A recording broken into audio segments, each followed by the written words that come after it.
Bueno, es normal que a la fecha en la que estamos, el tipo de música que vamos a escuchar a partir de ahora, sobre todo la próxima semana, va a estar muy centrada pues, en el flamenco, sobre todo la sevillana, la rumba, pero nosotros vamos a hablar de otro estilo de música totalmente distinto y que también vamos a poder disfrutarla a partir de después de feria, el 21 de mayo, concretamente en los claustros de Santo Domingo, en lo que es el la novena edición del ciclo de música antigua que organiza el Centro de Estudios Musicri. Para hablarnos de este concierto, de las piezas musicales que vamos a poder disfrutar, de los instrumentos que se van a tocar, nos acompaña ya su responsable, Luis Álvarez Sastre. Luis, bienvenido, buenos días. Buenos días, muchas gracias. Bueno, poco a poco, antes al entrar te he dicho, ya vamos retomando cierta normalidad, esas actividades, esa cara de descubierta, contacto directo con el público y lógicamente pues a través de la música,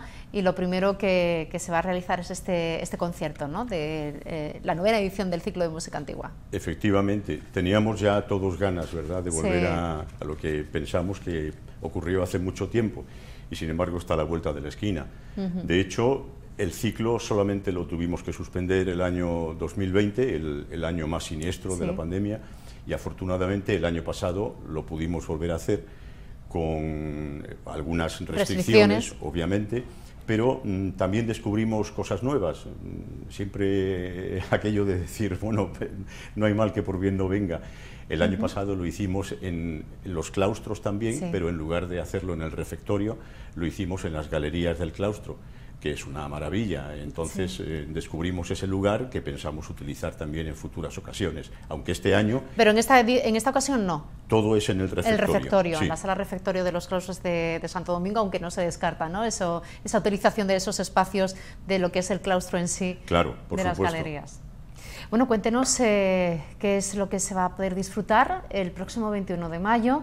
Estamos hablando de música antigua, música medieval. ¿Qué concierto vamos a poder disfrutar? Pues sí, en realidad el ciclo es un ciclo de música antigua en general. El término de música antigua comprende música que va desde la primera música de la que se tienen noticias de una forma documental, hasta donde quieras. Si quieres poner el siglo XVIII, incluso siglo XIX. En este caso, el ciclo de este año comprende 3 conciertos de muy diversas procedencias. Este primer concierto que hacemos el día 21, que es Jerez Medieval, con el coro de niños del Centro de Estudios Musicales Musicri y la actriz María Duarte, pues efectivamente es música medieval, comprende música hecha desde el siglo XII hasta el siglo XIV, es lo más tardío. Y tiene la particularidad de que no es solamente la música, sino hemos seleccionado una serie de textos de temática maravillosa. El título del concierto es Milagros, Prodigios y Maravillas, y de ahí extraemos unos textos de la época que recita maravillosamente María Duarte, y van acompañados de una ilustración musical que alude precisamente a ese hecho que se está narrando, sea un hecho de la naturaleza, hablando del unicornio, o del locus amenus, un prado maravilloso, o sea de villanos y de héroes como Tristán e Isolda, como leyendas en torno a los peregrinos que van a Santiago, y luego una tercera parte que se llama lo cotidiano y lo maravilloso y lo cotidiano, en la que se mezclan esas dos cosas, esas narraciones maravillosas que aparentemente derivan de la vida cotidiana, que entonces en la época, digamos, el pueblo las tomaba como algo asombroso, pero que estaba familiarizado con ellas. Me atrevo a decir que los ciudadanos, desgraciadamente quizá no todos tenían esa acepción de ciudadanía, ¿no? El pueblo del siglo XII estaba más habituado a lo milagroso, a lo maravilloso, que nosotros hoy día. Este es el primer concierto. Sí. ¿Se podría decir, Luis, entonces que es como vivir una banda sonora en directo de un acto, de un momento, de una secuencia que en este caso es la que narra María Duarte?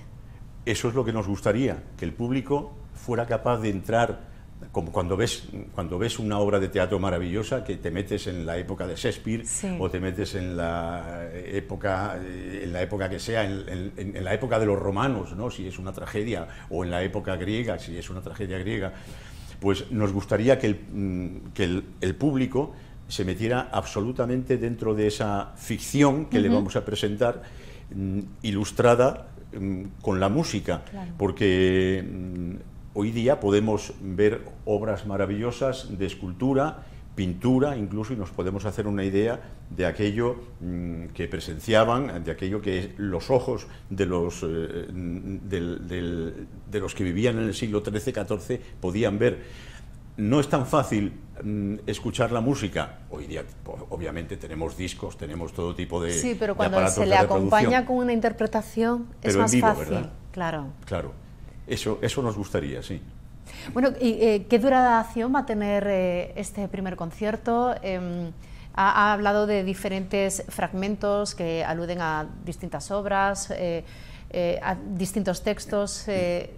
¿Cómo se va a hacer esa cronología de la interpretación de las diferentes piezas? Bueno, no lo hacemos en orden cronológico, más bien buscamos como pequeñas pinceladas que aludan, como te he dicho, a lo mejor a animales fantásticos sacados de los bestiarios de la época, que hay muchos.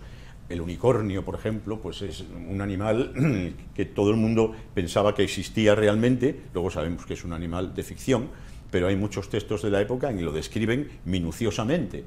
Entonces hay también una pieza de Teobaldo de Navarra, que era un músico del siglo XIII, en el que una de las canciones dice: soy como el unicornio, porque no hay que olvidar que muchos de estos músicos de los siglos XII, XIII, incluso principios del XIV, eran trovadores. Entonces, bueno, escribían fundamentalmente textos amorosos y establecen similitudes o comparaciones entre estos animales fabulosos y la amada. O el amado, todas esas comparaciones que en las relaciones amorosas se establecen, ¿verdad?, entre la naturaleza y los enamorados. Ha comentado al principio que la música que se va a interpretar está basada en temas que ya escritos, es decir, que hay un soporte que da fe de aquella época, datado en aquella fecha, de esas piezas musicales que se interpretaban. ¿Hay mucho, se conserva mucho de estas piezas? ¿O Mira, estamos hablando de cosas, pues, muy pocos? Una enormidad de música. Una enormidad de música, bueno, no tendríamos toda la vida para poder estudiarla o incluso escucharla, pero sobre todo es música vocal. De lo que se conserva muy poco es de música instrumental. No sabemos si porque no se escribía, porque los juglares, que eran quienes la interpretaban, o los trovadores, improvisaban sobre algunas canciones y no la escribían. O sea, de manera oral, ¿no? Exactamente. O bien porque realmente también puede haber una mala suerte de que haya X manuscritos, de aquí a unos años se descubran algunos manuscritos. Ahora mismo no pasan de 50 las piezas puramente instrumentales, pero música vocal hay muchísima. La diferencia precisamente de un grupo como el nuestro de música antigua, que hace música basada en manuscritos, es la diferencia con un grupo de música popular, es que ellos fundamentalmente estudian la transmisión oral, es decir, la música que se ha transmitido de forma oral. Nosotros nos basamos en los manuscritos. Las cantigas, por ejemplo, de Santa María, están conservadas en unos manuscritos maravillosos, y mucha música. Lo que ocurre es que mucha de esta música que está escrita, alguna no la sabemos interpretar, porque no nos han llegado las claves de esa interpretación. En algunas estamos esperando todavía la piedra de Rosetta, esa traducción, ¿no? Con los jeroglíficos egipcios, que nos facilite esa interpretación.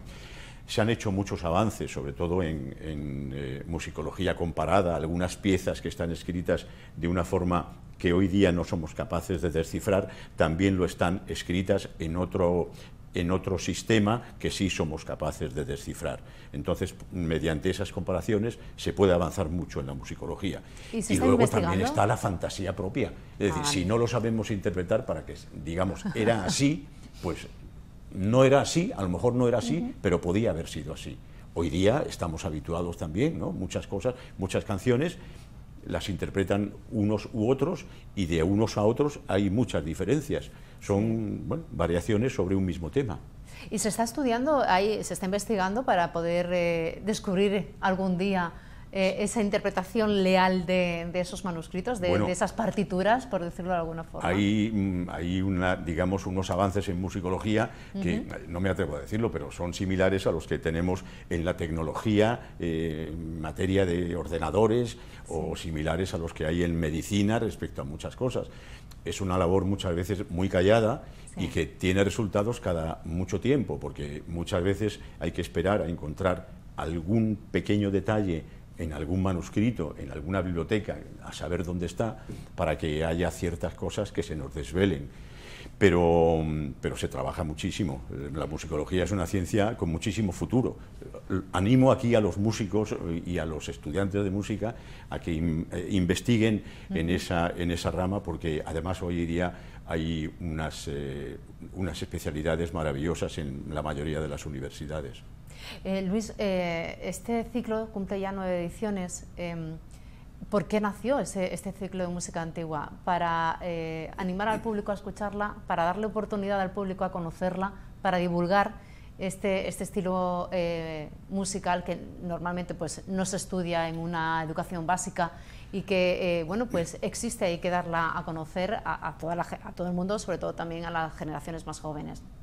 Mira, todo eso que has dicho y otras muchas cosas más, pero esto, si no me equivoco, el primer ciclo, son 9, es fácil contarlo, no recuerdo ahora si fue el 2013 o 2012 ya, pero surgió la posibilidad de juntar unas programaciones, 3 o 4 programaciones, y dijimos, ¿por qué no lo hacemos junto en un ciclo de música antigua? Vimos que tenía muy buena respuesta por parte del público y decidimos hacer una segunda. Y de ahí derivó todo. Pero, por supuesto, todo lo que has dicho, dar a conocer, facilitar una divulgación, interesar a una parte del aficionado a la música, a un repertorio al que no está demasiado acostumbrado, todas estas cosas cuentan. Y también, y muy importante, en darlo a conocer a las nuevas generaciones, como dices. De hecho, en este concierto participa el coro de niños del Centro de Estudios Musicales Musicri. Precisamente un centro en el que a partir del curso que viene se impondrá una especie de especialidad en música antigua, porque es verdad que en la mayoría de los conservatorios se hace una labor pedagógica fantástica, pero el repertorio de la música antigua quizá es menos conocido y menos divulgado. Pensamos que hay un repertorio muy grande en este tipo de música, muy accesible a los niños y a los adolescentes, que les puede interesar en gran manera porque tiene una sensibilidad diferente. Además, al poderse interpretar de muchas formas distintas, porque la mayoría de las piezas no están escritas para un determinado número de músicos o un especial instrumento. Claro, ahí también le iba a preguntar el tema, ¿qué tipo de instrumento no son los actuales? Lo puedes adaptar a aquello que tú dispongas en ese momento. Ocurre igual en el jazz, por ejemplo, ¿no? Incluso las propias partituras, aunque estén escritas, admiten, y de hecho se hacía, porque nos quedan documentos fehacientes de ello, se hacían muchas improvisaciones. Y esto, para los jóvenes y para los niños, tiene un buen gancho, es un buen gancho. Y en cuanto al tipo de instrumentos que se utilizan en el concierto, por ejemplo, del próximo día 21 de mayo, que también pues, se abre el abanico a seguir, a facilitar y acercar este tipo de instrumentos que no son los generalistas, ¿no?, en la actualidad. Efectivamente, lo que utilizamos son copias de instrumentos antiguos, instrumentos del siglo XII y XIII, se conservan en algunos museos, se conservan algunos restos de algunos instrumentos. Luego ya a partir del siglo XV hay determinadas ramas de instrumentos que se conservan mejor. Hay muchos instrumentos de arco, instrumentos de tecla, algún instrumento de viento, pero lo que utilizamos son copias de esos instrumentos. Y estos mismos instrumentos son los que los niños, al verlos y al poder tocarlos, dicen, oh, esto me interesa, y algunos se quedan absolutamente prendados de ello. Luis, vamos a hablar del concierto, vamos a recordar cómo se pueden adquirir las entradas, porque hay distintos puntos de venta, también se pueden reservar ya a través de un teléfono, que ahí lo estamos viendo ya en pantalla en el cartel. El donativo son 10 euros, es la entrada del mismo, sí. Y se puede adquirir en el Centro de Estudios Musicales. Se puede en el Centro de Estudios Musicales Musicri, en la librería La Luna Nueva, 10 euros. Si las compras en el mismo día del concierto, una hora antes del concierto, son 12 euros en los claustros. Aunque solo sea por ahorrarse los 2 euritos que te pueden servir para tomarse una buena cervecita, pues cómprala con antelación, sí. y vamos llenando el refectorio de los claustros. Sí, además ya con aforo completo, con lo cual se claro. permite ya un mayor número de público. También hay 2 números de teléfono donde se pueden reservar las entradas, el 956 33 45 57 y el 653 699 749, ahí lo tenemos en el cartel. Y nada, lo único que hay que hacer es reservar la entrada, comprarla y antes de las 8 estar en los claustros de Santo Domingo el día 21 dispuesto de mayo. a disfrutar de ese espectáculo, esa intromisión, ese baño de medievo que vamos a dar con toda nuestra mejor voluntad, que aquellos que vayan les apetezca luego profundizar un poquito más en esto, porque no hay que olvidar que un público que sale satisfecho es un público que vuelve y además un público que insiste en aquello que ha visto. Y además se va de buen rollo y cuando llega al sitio que tenga que ir, pues transmite también buen rollo. Por supuesto que sí. Hay otros 2 conciertos que tenemos previstos también, el día 11 de junio y el 25 de junio. Sí.